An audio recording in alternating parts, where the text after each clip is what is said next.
Hoje eu vou...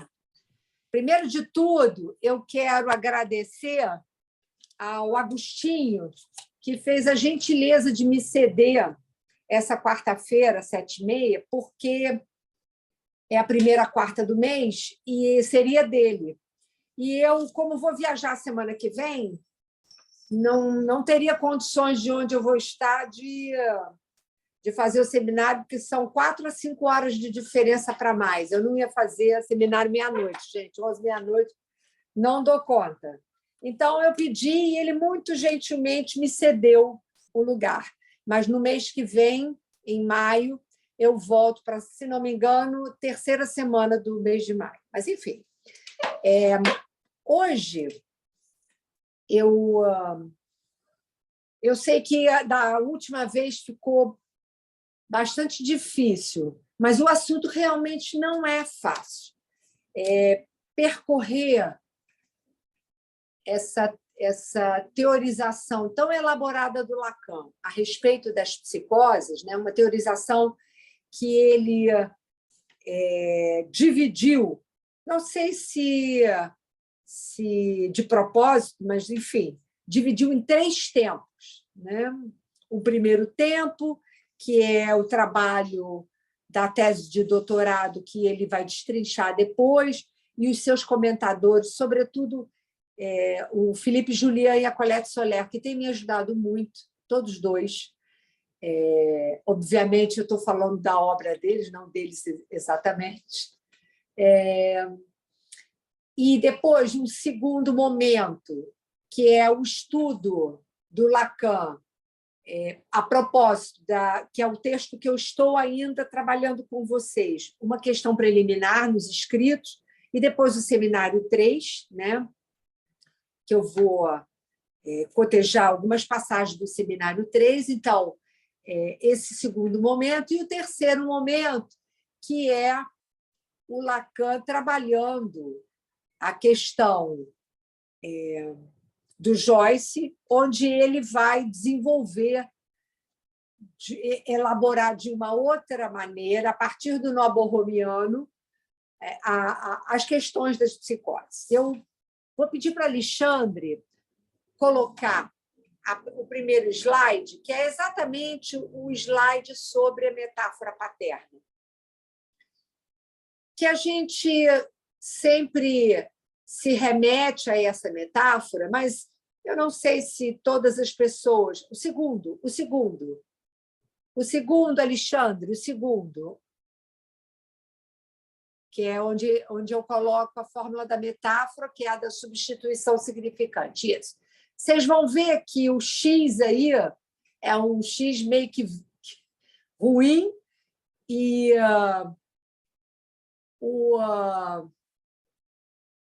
na leitura, né, por extenso da metáfora, também está meio mal ajambrado o nome do pai, que está invadindo o espaço do outro ao falo, mas eu vou explicar para vocês. E também, depois, o desejo da mãe, né, o que é significado ao sujeito. Eu vou explicar um pouco essa metáfora da seguinte maneira. O Lacan, né, ele vai nos dizer que a gente precisa pegar esses 3 elementos fundamentais, o real, o simbólico e o imaginário, que, na verdade, ele chama de 3 temas distintos, né?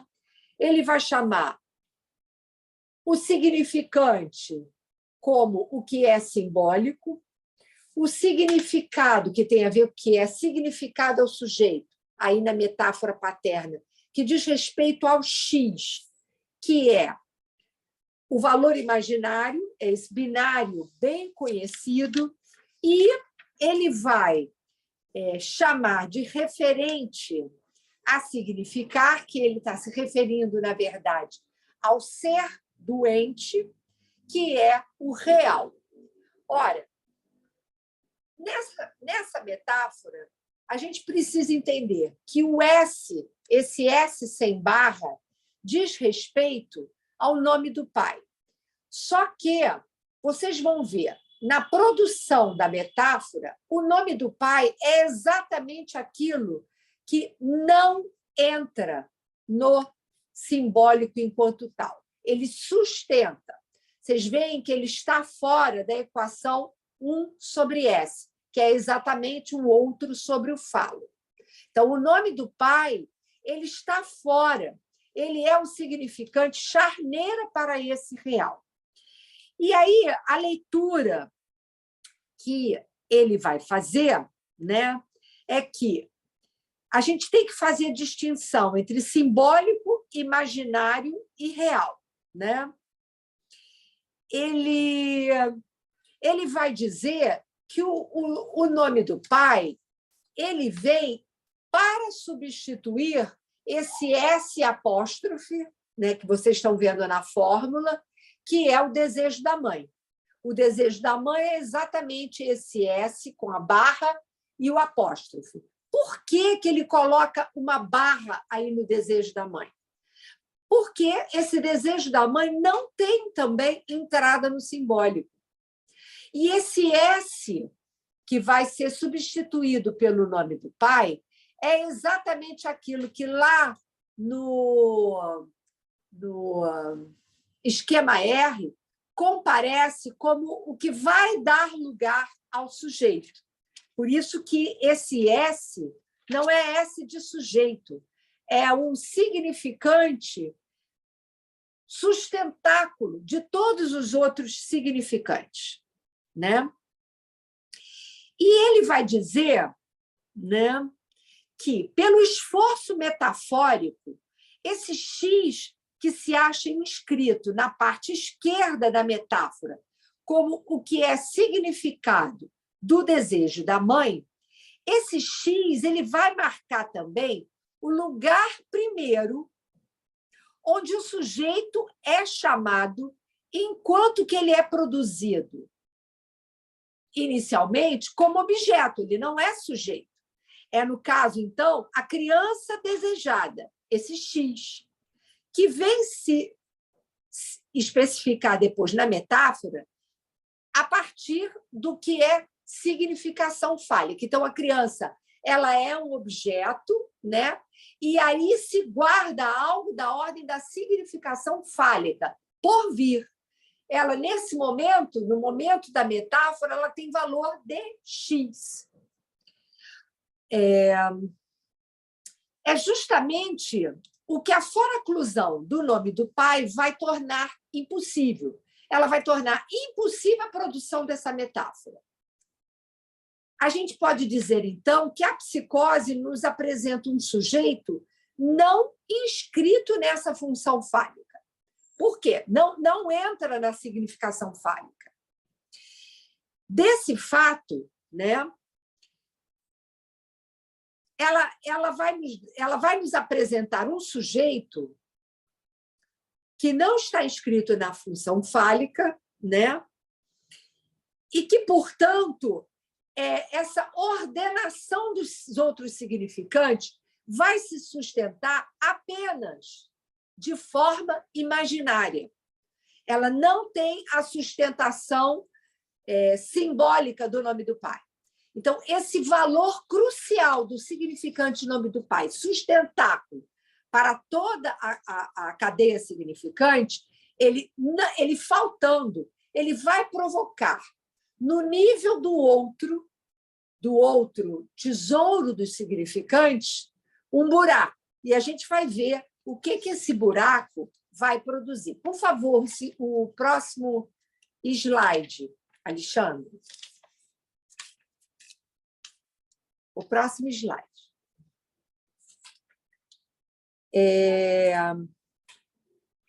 O Lacan vai dizer que o inconsciente é o social. É uma frase enigmática, né, que vai se, na verdade, a gente precisa entendê-la como aquilo que diz respeito ao primeiro núcleo social do sujeito, que a gente pode chamar a relação familiar, né? A relação familiar é, na verdade, o primeiro núcleo social. E ela vai se referir, essa frase, ao complexo de Édipo constitutivo de uma subjetividade a partir daquilo que se teoriza como lugar do sujeito no desejo do outro. Vejam bem, como eu estava falando a respeito da metáfora paterna, esse desejo do outro, quando ele não guarda, né, uma referência à lei, né, quando ele não toma esse ínfase na sua fantasia de forma enigmática, porque, no primeiro momento, o outro, seja ele quem for, ele se vê diante desse real que é o ínfase, a presença do ínfase. É alguém que não fala, é alguém que não interage, é ele quem vai vestir esse outro, ele vai vestir esse ínfase com os seus significantes, mas a partir da sua própria angústia, não é mesmo? É a angústia desse outro que provoca essa falação endereçada ao ínfase e que, num primeiro momento, fala no lugar de, né? No lugar desse sujeito por vir. Isso vai nos levar a privilegiar o menor agrupamento de pessoas, quer dizer, essa cena estranha familiar que vai sobredeterminar o destino de um sujeito. Então, o que é estranho familiar? O estranho familiar diz respeito ao estranhamento que essa criança causa no outro, né? E, ao mesmo tempo, lhe traz algo do familiar pelos traços que ele reconhece nesse ínfase. Então é preciso que seja alguém parido desse outro, né? ou no seio desse outro social, para que ele reconheça? Não. A gente sempre imagina, por exemplo, uma criança adotada. Toda criança ela precisa ser adotada. E esse outro vai, então, inventar, né, traços que ele reconhece nesse ínfase e que lhe falam, né, da sua própria história, da sua própria imagem, né, e da sua própria história. Mas é importante dizer que esse nome do pai, na medida em que ele está fora do campo do simbólico propriamente dito, porque ele inscreve o sujeito no simbólico, mas ele resta fora. Se ele resta fora, ele, então, é um lugar sem subjetividade. Concordam? O pai é, portanto, sem subjetividade. Daí que a gente pode começar a entender essa história de função paterna. Ele é uma função porque ele não é a subjetividade de um outro, que é o pai imaginário real do sujeito, né? Ele é sem subjetividade porque ele está fora do simbólico. Então, a significação do falo precisa ser invocada no imaginário do sujeito pela metáfora paterna. O imaginário doente no psicótico não pode ser tratado pelo imaginário. Isso é bem interessante, porque a psicose ela não é somente um fenômeno que realce o imaginário. A psicose ela participa do simbólico, né? Ela se apropria dos elementos do código. Porém, por ausência do nome do pai, é essa toda a diferença, ele trata o simbólico imaginariamente. E a gente vai entender por quê mais adiante. O próximo, por favor, Alexandre.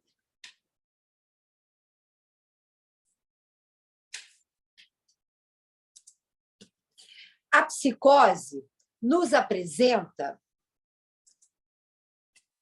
Espera aí.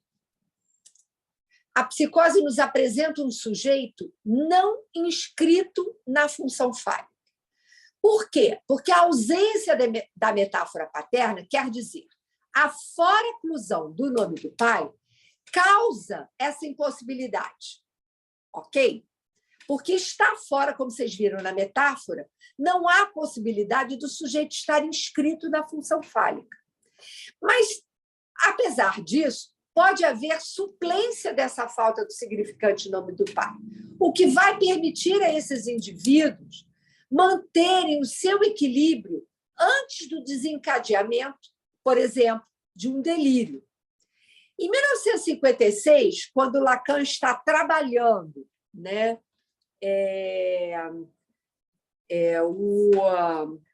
para um tratamento possível nos escritos e o seminário 3, ele vai dizer uma identificação pela qual o sujeito assume o desejo da mãe.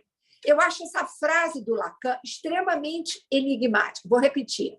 Uma identificação pela qual o sujeito, evidentemente, pela falta do nome do pai, ele se identifica, né? Ele assume o desejo da mãe.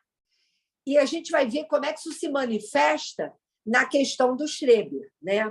Por quê? Porque o apelo ao nome do pai sem resposta abala a identificação simbólica.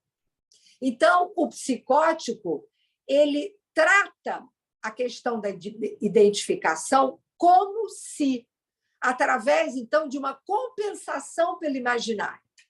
Na neurose, uma identificação abalada vai dar lugar a uma outra identificação. Então, quando há uma dificuldade em relação a uma identificação, o sujeito recorre ao nome do pai e ele responde o que esse significante lhe permite é que ele possa lançar mão de uma outra identificação. Não é isso que ocorre na psicose. Na psicose, quando há o abalo de uma identificação, o que acontece? A resposta é o delírio. A estabilização do mundo imaginário da psicose é induzida pelo que Lacan vai chamar de metáfora delirante, o que retoma a tese freudiana do delírio como cura.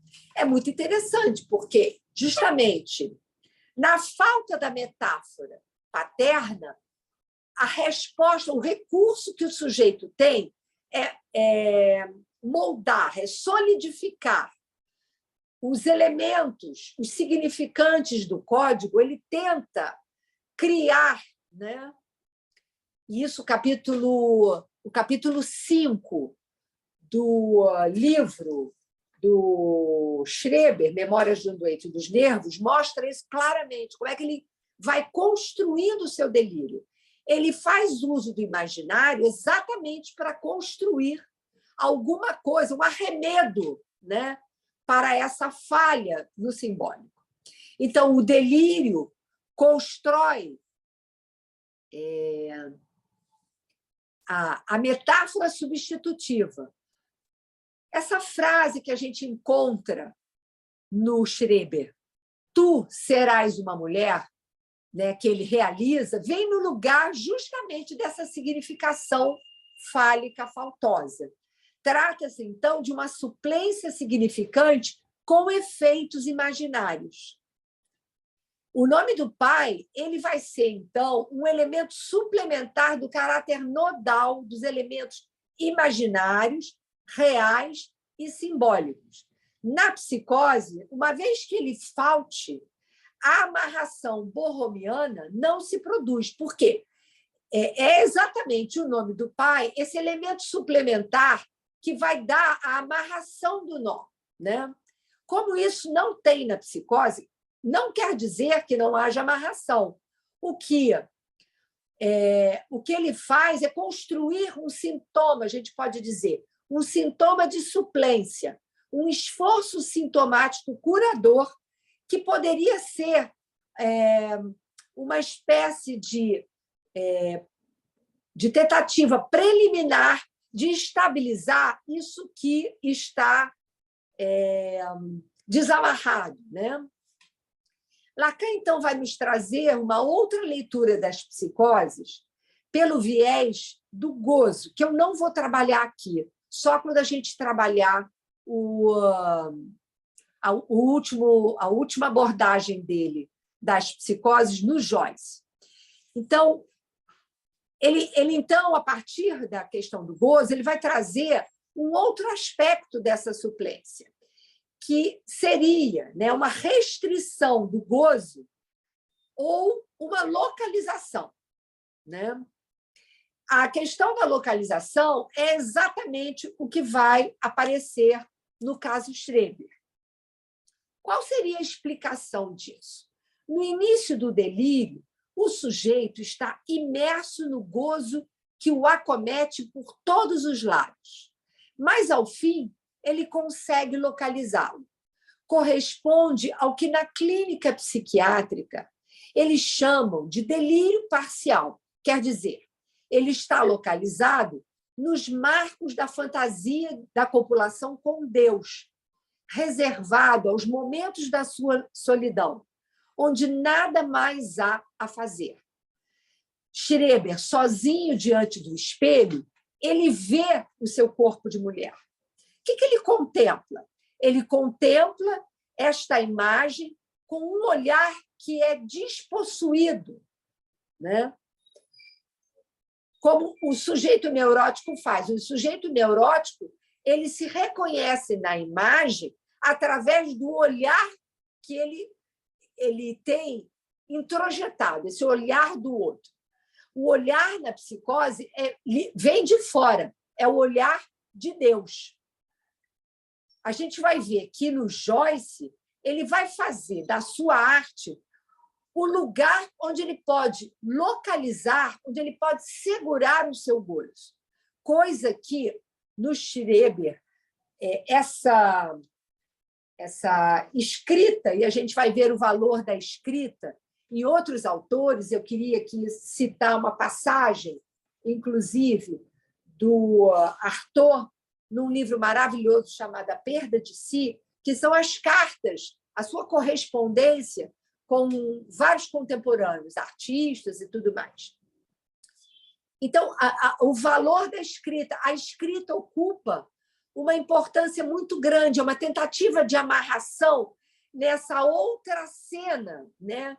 Que é aquela que o sujeito experimenta com o corpo próprio, que é uma experiência de extrema invasão. Então, ele tenta, através da escrita, cernir o real. Às vezes funciona, às vezes não. Quando é que funciona? Certamente funciona quando o sujeito consegue, com a sua produção escrita, fazer um nome, né? E a gente vai entender um pouco melhor essa história de fazer um nome. Pode passar, Alexandre. Bom, para que a gente chegue àquilo que a gente vê na neurose, que é a Vernheim, a questão do recalque, é preciso que haja bearro, ou seja, é preciso que haja a afirmação do significante. O significante falo tem que estar inscrito, e ele se inscreve a partir da metáfora paterna. É, portanto, através da bearro que se constitui um juízo de atribuição que permite existir o sujeito, né? Portanto, se no outro, ou seja, se no lugar do significante há uma negação ao significante, há um furo, né, uma falta do nome do pai, não há efeito metafórico, não há metáfora paterna, não há significação fálica, não há inscrição do falo enquanto corte. A gente pode dizer, então, que a foraclusão é uma hipótese causal, né, pela qual o Lacan vai designar a causalidade da psicose.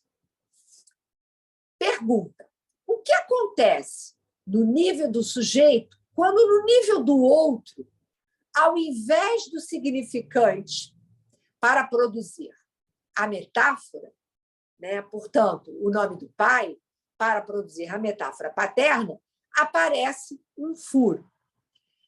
Em Schreber, onde o nome do pai está foracluído, aparecem significantes por toda parte. Mas esses significantes, né, são vozes vindas do exterior. Eles não representam o sujeito. Eles representam esse outro, que ele vai nomear, ele, Schreber, de Deus. É um outro invasivo, sem barra, né? É isso que permite que se diga, portanto, que o nome do pai é condição, né, quando o sujeito é neurótico, para que o sujeito esteja representado pelo significante. É interessante a gente pensar, porque o sujeito ele é representado de um significante para o outro. No entanto, ele não se representa no significante nome do pai. O sujeito se representa no campo do outro, por presença em ausência do significante nome do pai. Se o significante não representa o sujeito, isto quer dizer que não há, volto àquela questão anterior, não há subjetividade paterna. Há apenas um nome que não tem valor de chancela de lei. Há muitos pais, portanto, para esse sujeito, pais reais e imaginários. No Schreber, isso é muito evidente. Sobretudo os nomes de Flechsig, o próprio nome Schreber, muitos pais reais e imaginários. Mas não há subjetividade paterna. A gente já tinha dito que o nome do pai, né, ele é uma função, ele não tem subjetividade, mas ele provoca, né, do lado do sujeito a constituição de uma possível subjetividade. Quer dizer que, se não há pai, que é o que se dá na psicose, em sua função simbólica, não há a possibilidade de uma subjetividade que vai ser, é aquela lógica que o Lacan nos traz, o desejo do sujeito é o desejo do outro. Essa subjetividade paterna tem a ver com esse desejo de desejo, né? O que significa desejo de desejo? O desejo, que é pura pulsão, inscreve do lado do sujeito a possibilidade de desejar, né? Só que, no primeiro momento, como ele se aliena no campo do outro, a gente está falando do neurótico, ele participa da lógica do desejo a partir das suas demandas, né? Demanda de ser reconhecido, demanda de existir, né? Então,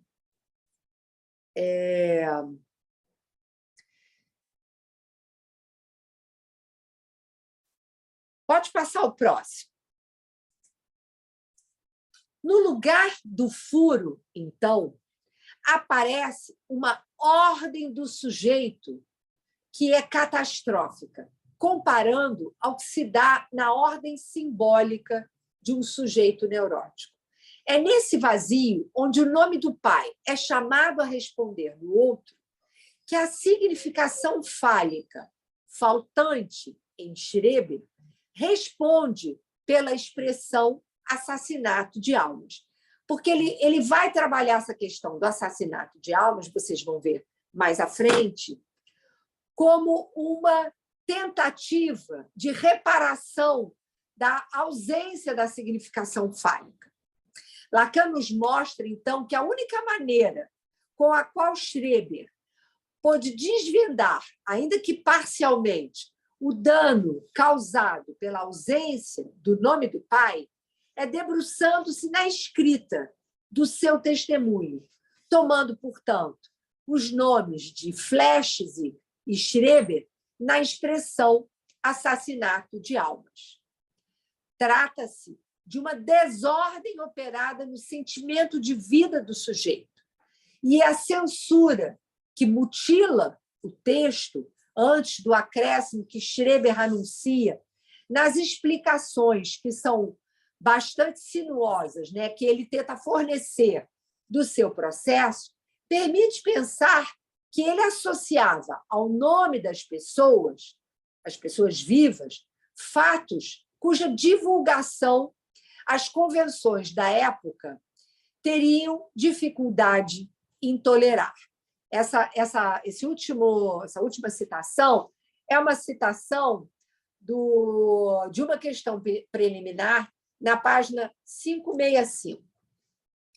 Alexandre, pode passar os próximos textos, os próximos slides que eu esqueci de te pedir.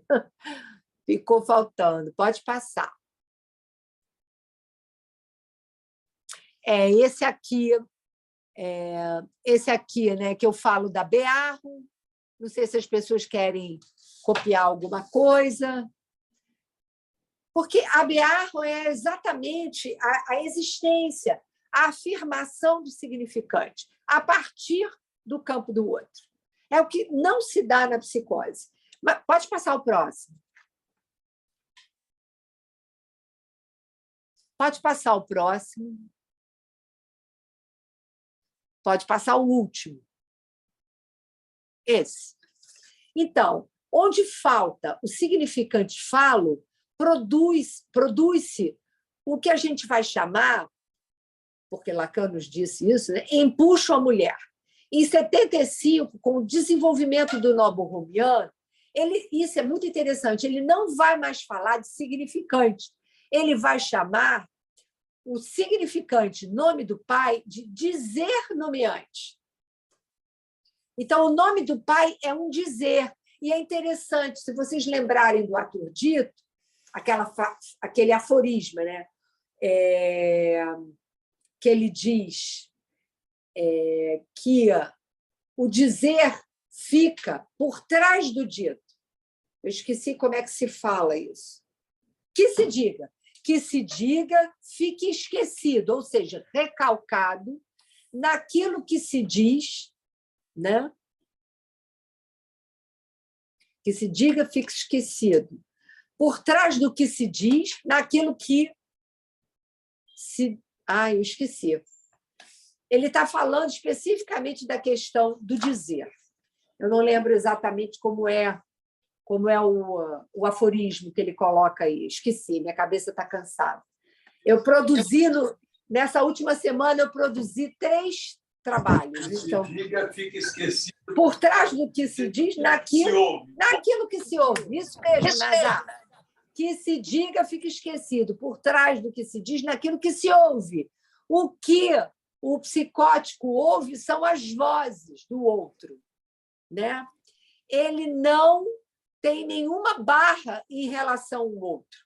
O imaginário ali invade, né? Através do real. O imaginário são esses significantes pululantes. Ele tem muitos significantes no seu entorno, mas nenhum significante que faça nó, né? Daí esse descarrilhamento, a errância da psicose. Eu não sei que horas são, Alexandre? 8 São 8 e 8. 8 e 8. Eu queria só ler uma passagem que eu acho muito interessante do Artaud, que ele fala, né, na correspondência dele com o Jacques Rivière, ele vai falar um pouco da problemática da doença e da importância da escrita para ele. E como ele, ao contrário do Schreber, ele adquire no ambiente artístico uma importância enorme. Vocês sabem que ele foi um dos participantes, né, do movimento surrealista, na parte do teatro. Ele foi muito amigo do André Breton, depois ele rompe com os surrealistas. Aliás, ele rompe com todo mundo, né? Talvez seja essa uma grande característica na psicose, essa sequência de rompimentos, né? Então, ele diz o seguinte: primeiro, uma carta de 1º de maio de 1923, do Jacques Rivière ao Artaud. Ele diz o seguinte: é a recusa de publicar os poemas dele. Ele diz o seguinte: Senhor, sinto não poder publicar seus poemas na Nouvelle Revue Française, mas fiquei muito interessada em conhecer o seu autor. Se você puder passar na revista numa sexta-feira, entre 4 e 6 horas, ficarei feliz em vê-lo. Resposta do Artaud, um tempo depois, 5 de junho. Senhor, gostaria mesmo correndo o risco de importuná-lo, de retornar sobre alguns termos de nossa conversa dessa tarde. Eles tinham conversado já. É que a questão da recepção desses poemas é um problema que lhe interessa tanto quanto a mim. Falo, evidentemente, de sua recepção absoluta, de sua existência literária. Aí é que ele vai falar, que eu queria colocar aqui. Sofro de uma assustadora doença do espírito. Meu pensamento me abandona em todos os graus, desde o simples fato de pensar até sua materialização em palavras. Palavras, formas de frases, direções interiores do pensamento, reações simples do espírito. Estou em busca constante do meu ser. Quando chego a dar uma forma, mesmo que imperfeita, eu a fixo, com medo de perder todo o pensamento. Sei que estou abaixo de mim mesmo, e disso sofro, mas consinto a imperfeição pelo medo de que seja isso ou a morte. Vou ler só o finalzinho, que ele diz assim.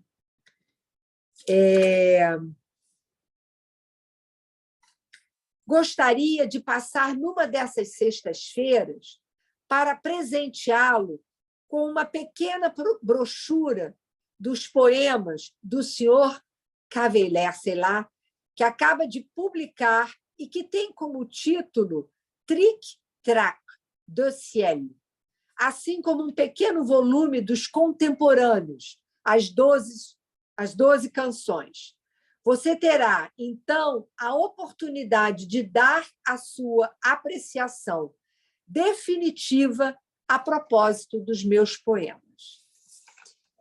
Eu fiz questão de fazer essa leitura para trazer para vocês, né, a partir de um poeta hiper reconhecido, não só na sua época, mas ao longo do século XX, e ele, de alguma maneira, tem retornado muito, muito em alguns outros artistas da nossa contemporaneidade, essa força, né, desses sujeitos, né, quando eles conseguem, de fato, escrever seu nome, quando eles conseguem fazer seu nome, muitas vezes isso dá um certo contorno a esse real, mas muitas vezes, como é um pouco o caso do Arthur, dependendo efetivamente, né, do que comparece no laço social, por isso que eu fiz questão de trazer a frase do laço social no início, é preciso que haja acolhimento desses sujeitos, né? Durante muito tempo, os psicóticos ficavam completamente fora do laço social, internados para sempre. E eu acho que hoje, e a gente vai ter oportunidade de trabalhar isso, o tratamento que se dá à questão das psicoses é de poder acolher esses sujeitos na sua singularidade, naquilo que é a sua estrutura, né, de discurso. Eu vou deixar agora o tempo para as perguntas, né, Alexandre? Nós temos ainda um tempinho para conversar com as pessoas. A Márcia quer falar. A Siciliana. Ok, Márcia. Felipe também. Tereza Meloni também. Todo mundo botando Tereza agora. Meloni. Rapidamente, eu tinha pedido para o Alexandre, caso não houvesse assim, alguma pergunta. Exatamente essa frase, Tereza. Gostei tanto assim da exposição toda, mas eu fiquei com essa citação, né, do Lacan, do inconsciente ao social. Logo no início, quando você falou, eu fiquei me perguntando, quando você fala da família, do primeiro núcleo, o que aconteceria antes, né, até mesmo antes da concepção desse bebê. Né, o que ele é falado, o que existe aí, né, falado e transmitido de alguma forma. E aí, quando você traz o Arthur, eu escutei assim, o tric-trac, né, que você falou, né, esse som, esse real, né, E aí retorno a essa questão, né? Quando ele diz que ele sofre, né, de uma doença do espírito, quer dizer, algo assim muito Isso. difuso, muito, né, abstrato e angustiante. Ele sofre do pensamento, Márcia. É muito bacana isso, que ele fala desses pensamentos que o invadem. E que a escrita é uma via de escoamento. Permite a ele criar um certo... bordejar esse real sem ser tão invadido, porque ainda assim ele é invadido. Ele foi internado muitas vezes. Um sofrimento atroz. Né? Muito legal, muito obrigada. Vamos deixar os outros. Oi, Tereza. Tereza Milone e Elaine. Olá, boa noite. Então, você falou uma coisa pensando o pai como um lugar, e aí eu lembrei de um caso clínico que eu já até trouxe em outros momentos aqui da escola, em que, curiosamente, no lidar com essa pessoa lá no CAPS, com esse sujeito, com quem a gente podia amarrar algum cuidado era com o pai da realidade, eu vou chamar assim, o pai real ali, socialmente, dito como pai dele, enfim. Eu fiquei pensando, e a mãe, de fato, nunca apareceu no serviço. Em 3 anos lá, a mãe nunca compareceu. E aí eu fiquei pensando nisso do pai como lugar, de qual lugar é esse que a mãe não conseguiu legitimar enquanto função paterna para esse sujeito que eu atendia. Em qual lugar na mãe, na verdade, né, não poderia ser legitimado ela, nem mesmo nesse homem com quem ela concebeu esse sujeito, né, que eu estou falando aqui. E aí eu fiquei pensando no caso do Schreber em relação a isso, se esse tu serás uma mulher não era algo da norma simbólica para a mãe do Schreber, que se apresenta... Você lembra da mãe do Schreber? Que não. Era completamente... A mãe do Schreber era uma mulher... É muito curioso, era uma mulher completamente dessexualizada, melancólica. Mas, assim, o que é isso que, para ela, tu serás uma mulher, né? O que, para ela, agora você trazendo essa informação, de fato... talvez não consiga ser legitimado para ele, assim, né? Sim, e aí porque essa mãe, a gente fala mãe, mas na verdade esse outro primordial, ele é quem carreia o nome do pai. Por quê? Porque esse significante tem que ter valor de lei para ele. Ela não vai retomar o seu produto como um objeto. Ela vai reconhecer ali, ela vai vestir, como é que eu posso dizer? Ela vai vestir a sua angústia frente a esse real que o Infans lhe mostra, porque é um bebê que não fala, com o quê? Com o recurso que ela tem, que são os seus significantes. Mas se ela sabe, né, tudo que esse bebê precisa, e ela não dá lugar a esse bebê como sujeito na sua fantasia, o que acontece? Não há transmissão de significante falo aí. Não há transmissão do nome do pai. O desejo da mãe, de fato, precisa ser substituído pelo nome do pai. Quando isso não acontece, esse buraco do lado do outro, né, só vai restar para esse sujeito por vir, né, ficar identificado a esses elementos do imaginário que comparece ali na dualidade com esse outro. E entre ele e esse outro não tem essa barra. A questão é essa. Não tem barra. Não sei se eu te expliquei dentro daquilo que você perguntou. Entendi, mas assim não tem barra, talvez, já na constituição subjetiva desse outro primordial mesmo, também. Sim, assim, exatamente. Sim.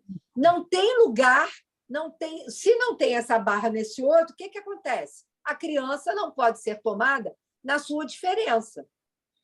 Pensa o delírio, talvez, como um falo, a fala como um falo, como possível, talvez, assim, para dar um contorno nisso que se Então, eu entendo o delírio uma tentativa de produzir uma amarração, exatamente onde falta a amarração. E eu estava explicando, né, que há uma amarração, mas essa amarração, quando há um apelo àquilo que falta, descarrilha tudo. Então, o delírio é a resposta que o sujeito dá à ausência desse significante que não está no código, justamente, mas que é o que dá sustentação a toda a articulação da cadeia. Mas é a apropriação do código simbólico, né? Talvez. Assim, Exatamente, exatamente. Por isso que eu falei, tem nomes, tem significantes, mas o que falta? O significante que dá o valor de diferença a cada um dos significantes. Eles se equivalem, entendeu? E mais uma coisa que falou agora no comentário da Márcia, tem um outro rapaz autista que eu escuto, eu penso como autista, e que ele vem se apropriando de um lugar de fala, né, assim, e ele tem questionado ele mesmo alguns nomes que dão às pessoas com autismo. Então, ele trouxe esses dias do hiperfoco. Ele pega e fala assim, uma maneira, e ele faz um diário do pensamento, que ele traz escrito mesmo. E todo dia ele tem um diário do pensamento, que ele precisa escrever na língua dele, enfim, outras coisas assim. Felipe, eu fico muito impressionada quando a gente estuda a questão das psicoses, porque durante muito tempo não, mas assim, a gente escuta muita gente ainda dizer não, esses pensamentos são desorganizados. Não é verdade. Eles têm uma outra organização. E eu acho que a escrita, a tentativa de escrever, é uma tentativa de colocar fora aquilo que está invadindo, de organizar isso. É interessante que ele fala assim que o diário do pensamento é uma forma dele não ficar no hiperfoco. A partir hiperfoco, de ficar muito em si mesmado, concentrado, caído do mundo, que é uma coisa que falam dos autistas, e ele vem questionar isso, que ele fala que isso não é um hiperfoco. E aí ele traz isso por escrito, e ele fala disso do diário do pensamento, que é uma forma dele botar o que ele considera do pensamento de uma forma que não prenda. Acho que quando ele traz esse diário para que eu possa ler, eu não posso ler em voz alta. Toda vez que eu vou começar a ler em voz alta, ele pede para eu ler em silêncio. E aí eu fico lendo ali, ele traz para eu ler, né, esse diário, e aí eu leio em silêncio. Se eu colocar em voz alta, isso incomoda. Ele pede para eu não... Ao mesmo tempo, ele quer saber se eu estou lendo. Então, ele pergunta onde é que eu estou na leitura. Enfim. Ele não quer ouvir você dizendo aquilo que se produziu como voz dentro dele. É assim que eu leio. Sim. A voz que se produz dentro dele, ele não quer um outro dando voz. Pelo menos eu ouvi o que você falou, mas é muito interessante o que você está trazendo. É aquele axioma que você falou aí. O que se diga que fica esquecido por trás do que se diz naquilo que se ouve. Ele não suporta esse vai e vem. Né? Ele não suporta. Aproveita para fazer a tua pergunta, Tereza, antes que acabe o tempo. A minha pergunta é quase que sim ou não. Essa frase, ela se aplica, a meu ver, à questão da neurose, na questão da psicose que funciona. Era só isso que eu ia perguntar. Só que agora, com esse exemplo que o Felipe trouxe, eu queria fazer um comentário que ele diz assim, do pai, né, o pai da realidade, que vai lá e a mãe não vai e tal, e aí ele fala do caso. É muito ilustrativo, porque vai mostrar que função paterna não tem nada a ver com o pai. E aí o exemplo do Felipe traz muito bem. O que não funciona, o que não legitima é a função paterna na mãe. Exatamente, Tereza. Exatamente. O pai da realidade está lá, vai lá. Exatamente. Funciona, mas não funciona na mãe. Não ela não tem pai, com o genitor é diferente. Isso, o nome do pai não se confunde com o genitor. Isso. Verdade. É porque assim, eu tenho me dado conta que a gente esbarra com psicóticos mais do que a gente imagina, né? A gente tem, no senso comum, Clara, pode fazer sim, só para terminar aqui o raciocínio. A gente, no senso comum, escuta as pessoas falarem: não, fulano é doido, porque ele diz coisas que escapam à norma. Digamos assim, aquilo que circula, os discursos que circulam no laço social. Entretanto, né, muitas vezes você vê pessoas que sim, que se articulam muito bem e tudo mais, mas, às vezes, uma situação na vida dessas pessoas provoca um estranhamento quando elas tomam a palavra e elas começam a falar, elas não dão continuidade àquilo que elas estavam desenvolvendo. A Clara quer perguntar, Tereza, você lembra? Pode perguntar, Clara. Eu falei que ela podia perguntar, porque eu ia terminar. Instante. A Elaine tinha colocado o nome dela antes da Clara. Desculpa. Tá bom, então Elaine. Oi, Tereza, boa noite. Boa noite. A todos. Então, eu perdi um pouco da discussão, eu tive que sair, eu não sei se já foi respondido, mas enfim. Eu gostaria que você falasse um pouquinho sobre a questão do olhar no espelho. Eu acho que foi isso que você falou, o olhar de Deus. Isso. E eu não consegui compreender dentro do que você estava falando, eu me perdi um pouco nisso. Não sei se isso é um assunto longo, alguma coisa assim, mas se você puder... eu posso te dar uma palhinha aqui. É isso que você quer perguntar? Isso, sim. Então, olha só, é muito interessante. Obrigada pela tua pergunta, porque ela é muito importante. A criança, quando o bebê, quando ele passa, ele é transmitido, vamos falar assim, ele é transmitido o significante nome do pai, portanto, ele tem a oportunidade de produzir a metáfora paterna. Isso se apresenta no momento da captura da imagem no espelho. A gente está falando do estádio do espelho. Só que, antes, né, dessa falicização da imagem, dessa captura e reconhecimento narcísico da imagem da criança no espelho, que é, digamos assim, a consequência da metáfora paterna, nós temos um tempo anterior que o Lacan trabalha nos escritos, se não me engano, no Causalidade Psíquica, que ele vai falar de um momento intrusivo, né? O momento de intrusão é um momento de estranhamento da criança no espelho. E isso é fundamental. Isso é, digamos assim, o que permite, né, a criança se reconhecer na imagem no espelho. Quando isso não se dá por ausência do nome do pai e, portanto, por impossibilidade de significar falicamente a sua imagem, a imagem não é a imagem de si, não é a introjetada, é a imagem de um estranho. Tá? É a imagem de um estranho.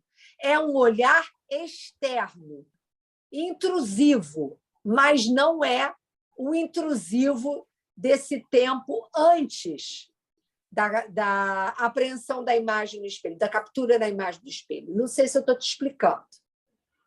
Então, quando não há a possibilidade da experiência de intrusão anterior ao estádio do espelho, o estádio do espelho não se dá. E por que isso não se dá? Ou seja, a captura da imagem no espelho não se dá. Porque não há esse significante nome do pai, que é inscrito para o sujeito, vem do campo do outro, né?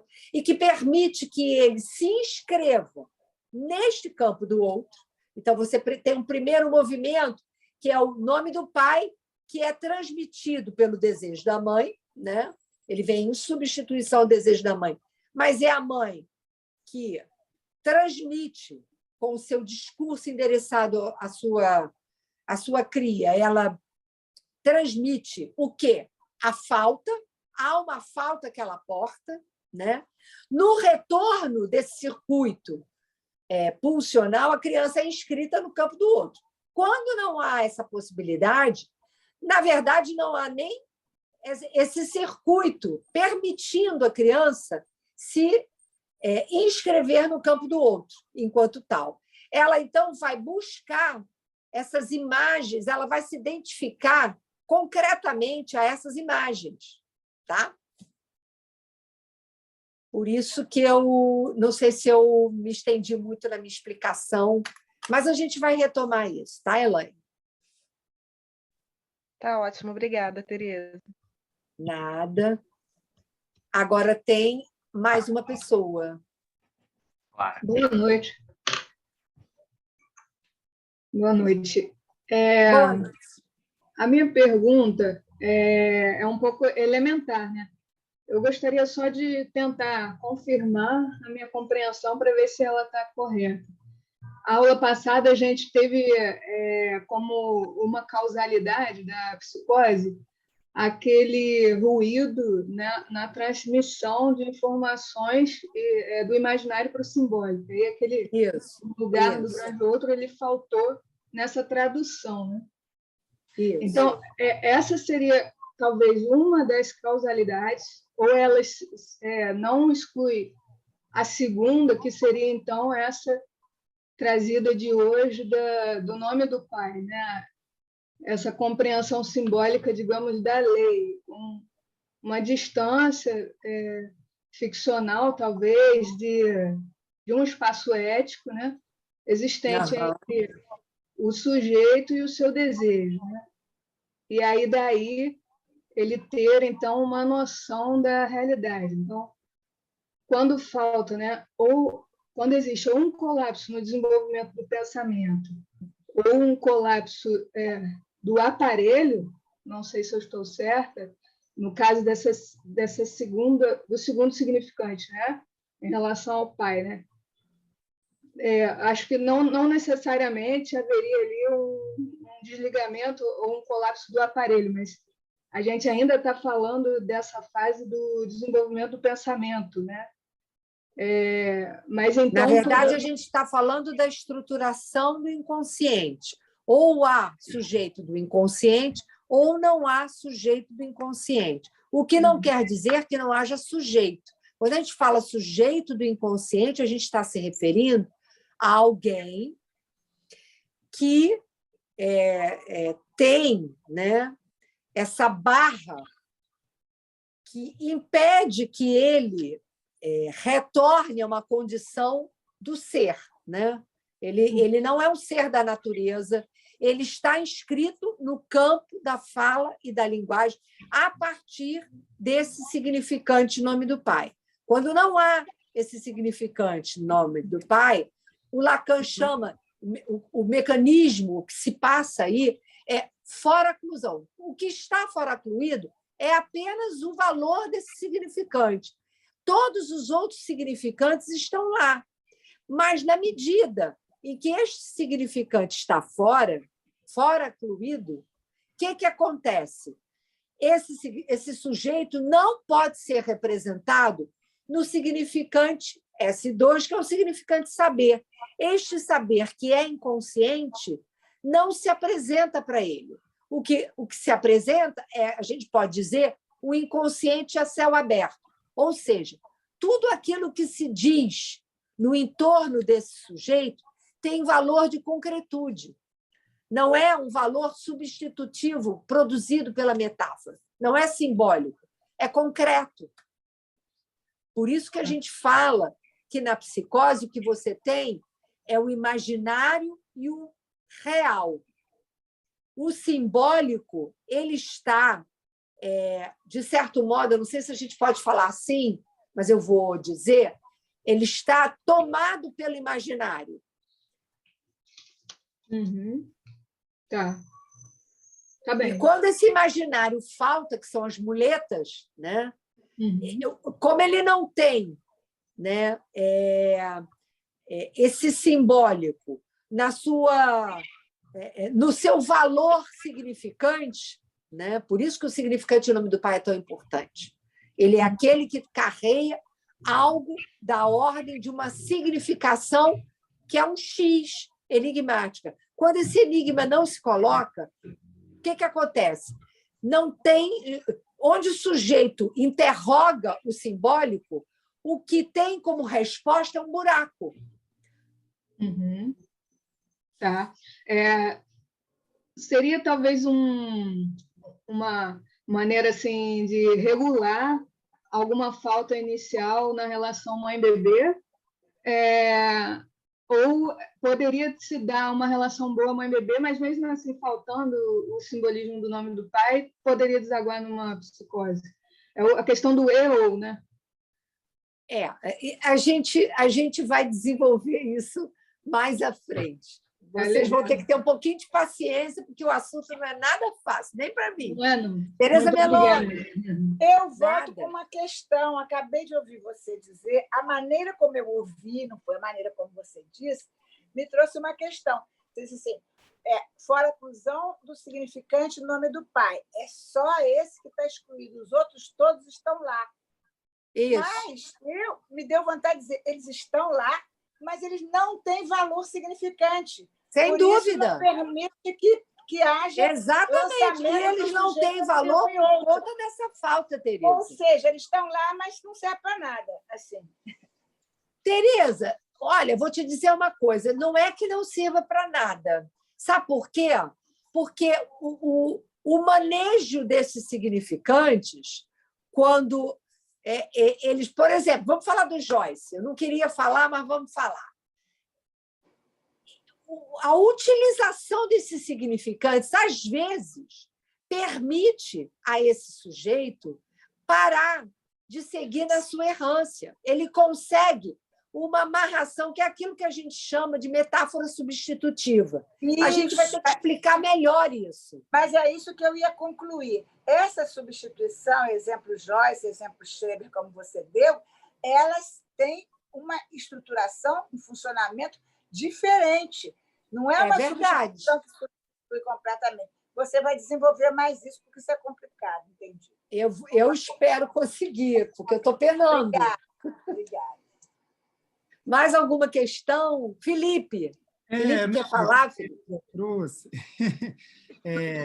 Eu não sei se não dá para dizer que não são significantes ou que não têm esse valor. Isso concordo. É muito pensado pelo o que a gente, a partir da nossa estrutura, também consegue entender como significante. Eu acho que isso é um desafio mesmo. É igual quando fala novamente o inconsciente a céu aberto. É sempre assim, eu sempre gosto de lembrar que o próprio Freud trazia que não dá para a gente falar que o psicótico tem uma relação mais aberta com o inconsciente do que o neurótico. O inconsciente está para o psicótico, assim como está para o neurótico. E isso, a gente falar o inconsciente a céu aberto, isso já é uma concepção fantasiosa, bem neurótica. Eu penso, nossa, esse é o... Não, Felipe, eu não acho. Eu entendo esse inconsciente a céu... Só um instantinho, Tereza. Eu entendo esse inconsciente a céu aberto, eu vou dizer qual é o meu entendimento, no sentido de que é de fora que vem as coisas, não é dessa subjetividade instalada a partir do significante em nome do pai. É assim o meu entendimento sobre o inconsciente a céu aberto. Mas você tem uma certa razão. Eu queria sustentar a minha posição frente à colocação do Felipe, me desculpe discordando, mas eu acho que é interessante, né, esse debate. Quando eu digo não serve para nada, tem esse jeito meio assim, estabalhado de falar, no sentido explícito de que não tem valor significante. E isso eu vou sustentar e vou defender. Por quê? Não é na concepção nossa da neurose em relação ao que é significante, mas na definição do que é significante. Significante é aquilo que não significa nada, que representa, relança o sujeito para outro significante. Então, se falta a função paterna, que é que dá estrutura de metáfora, esse significante ele não vai significar o sujeito para outro significante. Ele tem valor de signo, Tereza. Exatamente. O sujeito vai ficar preso num significante, ele não vai deslizar. Então, nesse sentido, Felipe, eu quero sustentar o que eu quis dizer quando não serve para nada. É que não tem valor significante. Por quê? Olha Porque só. ele não provoca esse deslizamento. Ele não é... Tereza, querida. Tereza, Esse querida. significante na psicose é o que É há isso que de eu queria mais ouvir o Nazar. importante e fundamental, porque são, por exemplo, eles não são representar, ele não representa o sujeito para outro significante. É Isso. certo. Mas ele que dá sustentação para um sujeito que tem uma psicose. Exato. Porque são os Exato. delírios, as alucinações e por aí vai. Isso me Mas faz não tem lembrar valor muito- significante. Isso Valor me faz significante. lembrar muito isso de falar que não vai provocar um deslizamento ao longo do tempo. Eu não sei, assim. Isso me faz lembrar muito no Seminário 3, quando o Lacan começa falando que a psiquiatria dizia que o delírio é imutável. E o Lacan, Não é verdade. pois O é, delírio muda. muda. E por isso, Aham. então, assim, quando eu ouço isso de que o significante não desliza ou é algo que não tem esse valor, eu me pergunto, eu faço essa analogia assim no pensamento, sabe? É o que me vem como continuação desse diálogo assim também, sabe? Disso de poder em algum outro tempo, algum outro saber dizer que o delírio também não muda ou que não há essa possibilidade. Eu penso que hoje a gente está... Vamos lá. E tem muito psicótico que não delira. É importante a gente dizer isso. Sim. Tem muito psicótico que não delira e a nossa contemporaneidade ela cria muitos artefatos que permitem a esse sujeito se segurar sem precisar delirar. Eu acho até que tem poucos que deliram hoje em dia. Não sei, Tereza, se tem A pouco. psiquiatria, Mas a psiquiatria, aí eu já não sei. Eu a acho que psiquiatria, Eu ela não sei se acaba tem com pouco ou delírio. muito, mas A psiquiatria acaba com delírio e eles ficam assim, bicho, né? Meio é bicho grilo. verdade. É verdade. interessante. Eu acho que a gente, sobretudo, eu gosto muito dessas colocações do Felipe, e, evidentemente, também gosto muito das colocações do Nazar, que também é E hiper das minhas não vai experiente. gostar, não? Oi? Das minhas você não vai dizer que gosta? Gosto, Tereza, gosto. Mas o que eu quero dizer essas pontuações trazem, na verdade, né, um questionamento em cima dos nossos preconceitos com a psicose. A gente tem preconceito com a psicose, sabe por quê? Porque a gente não quer saber das psicoses, a gente quer trabalhar pouco, é difícil, é um terreno que exige. Não é que seja fácil, mas é mais fácil, é mais agradável, é mais palatável. Você falar das histéricas, dos obsessivos, você falar dos fóbicos, falar das psicoses, é você sair do seu conforto. Você tem que trabalhar coisas muito difíceis. Muito difíceis. Sabe por quê? Porque as psicoses, é bom botar no plural, elas nos interrogam. Elas não se submetem à teoria, né? É um desafio. Justamente que nos sustenta. Elas nos desconfortam, né? Elas nos trazem uma coisa chamada desamparo. Não se entra no hospício psicótico que contamina. Não se entra num hospício impunemente. Não precisa nem entrar no hospício. Não, basta você trazer o hospício para dentro do seu consultório. Quando você se depara. Olha só, vou dar um exemplo. Figurativamente. Eu sei, eu entendi, Tereza. Eu entendi. Você tem razão. Por exemplo, um caso clínico, né? Uma paciente que, a princípio, que me chegou a princípio, eu jamais diria, né, afirmativamente, nas primeiras entrevistas, que ela era psicótica. Mas no andamento da coisa, das entrevistas, eu fui vendo, era um discurso que não se desenrolava. Uma menina extremamente inteligente, extremamente culta, falando várias línguas, mas tinha alguma bem-sucedida profissionalmente, Mas tinha alguma coisa ali, inclusive que a pandemia provocou, que fez com que essa menina, enfim, desarrumasse o seu discurso. Mas, mais do que isso, alguns sinais me falavam, essa garota é esquisita, porque ela tinha um olhar estranho, ela tinha uma fala um tanto ou quanto arrastada, que eu achava que era pelo uso de drogas, de maconha e tudo mais, que eu sabia que ela usava. Mas, para além disso, tinha alguma coisa estranha. E, de repente, né, uma determinada situação na vida dessa moça fez com que ela começasse a entrar numa paranoia. Né? A paranoia dela compareceu. E compareceu muito fortemente. Então, aquilo que era uma suspeita, que eu achava assim, essa garota é esquisita, parece psicose, né? Mas eu tinha dúvidas sobre isso, a coisa degringolou. E é muito ruim quando você está no acompanhamento de um paciente e isso acontece. Né? Eu não acho que seja necessário que o paciente surte para que você reconheça que ali tem uma psicose. O problema é que, na grande maioria das vezes na clínica, a gente tem pudor de fazer esse diagnóstico. Muito pudor. Muito receio de fazer esse diagnóstico. Porque o nosso diagnóstico não é fenomenológico, ele é discursivo. E aí a gente fica muito próximo da psicose, como você falou. Sim, né? sim.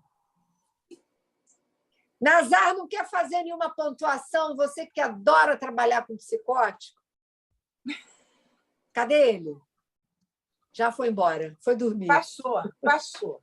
Foi dormir. Eu nem sei onde ele está nesse apartamento, que está enfiado lá dentro. Não sei.